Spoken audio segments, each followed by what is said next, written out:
وظیفه داریم که مبانی منطقی، مواضع روشن و مطالبات به حقمون رو برای جهانیان توضیح بدیم.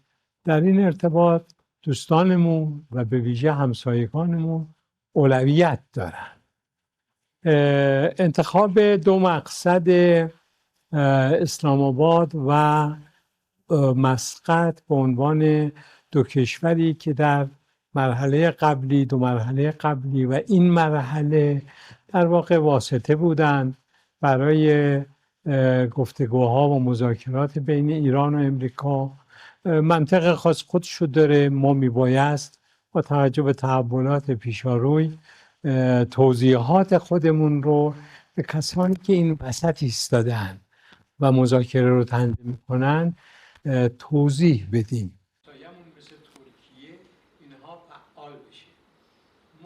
من فکر کنم که ما علالقاعده باید شروطمون رو برای مذاکره قبل از پرواز نگیم که آتش بس باید شامل لبنان هم بشود، دارایی ها باید آزاد بشود و بعضی کارهای دیگری که امریکایی‌ها باید بکنن. اینها قبل از تصمیم به رفتن برای مذاکره باید اعلام بشود، امریکا به اونها عمل بکند، ما نتیجهش رو ببینیم.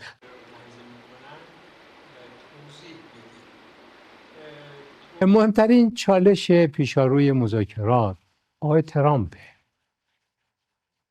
ملت امریکا آقای ترامپ رو عرض شود که برکنار بکنن، یه رئیس جمهور عاقلی تو این کشور سر کار بیارن، او خیلی زود واقعیت‌های صحنه رو در میابه و ظرفیت‌های بارگیری و غنیسازی ما هیچ ربطی به امریکا نداره. به نظر شخصی من ما از امروز هیچ مذاکره‌ای با امریکا در موضوع هسته‌ای نباید بکنیم.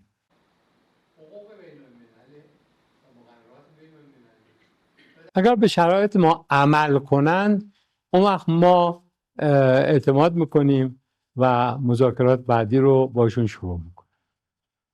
شرایط ما رو بهش عمل کنیم، شرایطی که قبلا توی پاسخ به سوال شما گفتم.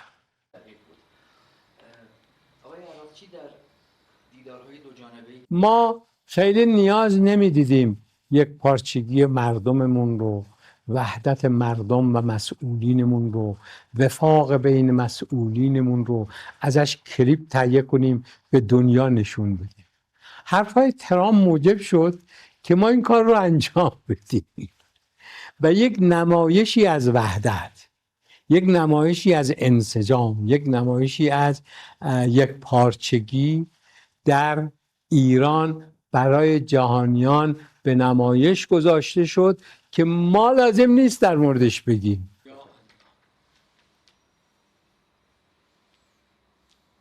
They are fighting with each other. There's tremendous infighting. They're probably fighting for leadership. In many cases, I think they're fighting not to be the leader because we knocked out two levels of leaders. But I'll deal with whoever we have to. But there's no reason to wait 2 days, have people traveling for 16, 17 hours. On Iran, as you're figuring out who is in charge, if the hardliners or IRGC-aligned leaders have greater power in Iran, can the U.S. make a deal with those factors? Whoever's running the show.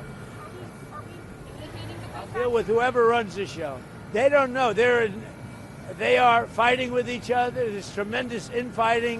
They're probably fighting for leadership. In many cases, I think they're fighting not to be the leader because we knocked out two levels of leaders. But I'll deal with whoever we have to. But there's no reason to wait 2 days, have people traveling for 16, 17 hours. And we're not doing it that way. We'll do it when they want. They can call me. We have all the cards. We've won everything. We have all the cards. Yesterday you said to Reuters that we're dealing with who is in charge now. What changed from yesterday to today? Nothing. It's just that they gave us a paper that should have been better. And interestingly, immediately when I canceled it, within 10 minutes we got a new paper that was much better. What was on that paper, sir? We talked about They will not have a nuclear weapon. It's very simple. Look, that whole deal is not complicated. Iran cannot have a nuclear weapon. It's very simple. We want to beat China at the industry. We're leading with crypto. We're leading with AI. And I really feel I have an obligation as a president, I have to be able to make sure that all of our industries do well. Crypto is a big industry. It's actually become somewhat mainstream. The banks have it, people have it. And I think as the leader of the country, we want to lead in AI. And we're leading China by a lot in AI. And we're also leading in crypto. Ya pemirsa, untuk mengetahui lebih dalam mengenai upaya perdamaian antara Amerika Serikat dengan Iran, kita telah terhubung dengan pengamat politik Timur Tengah, ada Pak Nasir Tamara. Selamat siang Pak Nasir, apa kabar? Selamat siang Bu, kabar baik, terima kasih, apa kabar? Kabar baik juga. Pak Nasir, ini delegasi Iran tiba di Islamabad, Pakistan. Apakah mereka akan benar-benar segera berunding dengan Amerika Serikat? Jika ya, apa yang membuat Iran ini mau akhirnya ke meja perundingan, sementara sebelumnya Iran menyatakan tidak mau datang? Kemlu Iran mengatakan bahwa mereka tidak akan mau bertemu dengan delegasi Amerika Serikat. Jadi nanti dalam pertemuan itu adalah Pakistan dengan delegasi Iran, kemudian Pakistan akan disampaikan oleh Iran apa-apa yang mereka hendaki. Nah, lalu delegasi Pakistan sebagai penengah akan menemui Amerika Serikat menyampaikan apa yang dikehendaki oleh Iran. Dan kemudian mereka juga akan mendengar apa jawaban Amerika Serikat. Posisi Iran pada saat ini adalah mereka tidak mau berunding selama blokade di Selat Hormuz itu belum dicabut dan selama ada tekanan-tekanan. Jadi mereka menggunakan pihak ketiga, dalam hal ini perunding dari Pakistan. Kelihatannya yang sangat ingin supaya gencatan senjata ini menjadi perdamaian adalah pihak Pakistan, karena mereka sudah mempertaruhkan semua jalan setelah ditempuh agar ini menjadi kenyataan.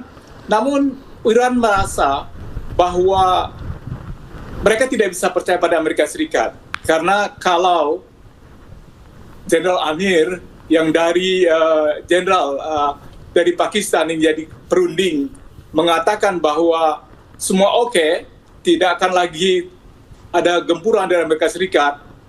Namun bisa saja Trump mengubahnya, karena tidak ada seorang pun yang bisa menebak apa yang ada di kepala Presiden Amerika Serikat.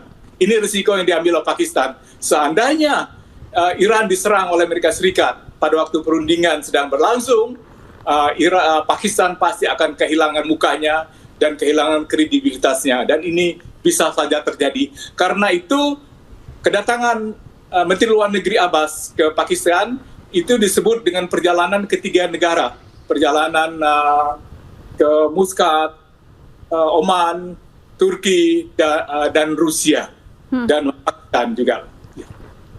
Baik, Pak Nasir, jika Iran dan juga Amerika Serikat akhirnya memang mau untuk berunding, menurut Anda, apakah kali ini perundingan damai akan berhasil dan ganjalan apa yang paling besar untuk bisa mencapai kata damai?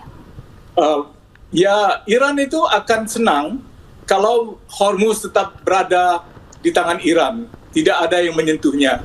Kemudian kalau program nuklirnya itu boleh terus berlangsung tanpa halangan pembatasan.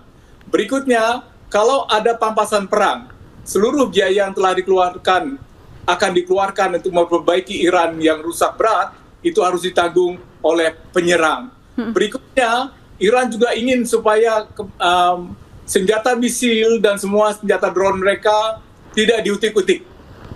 Kalau itu sudah diterima, kemungkinan besar perdamaian itu akan terjadi.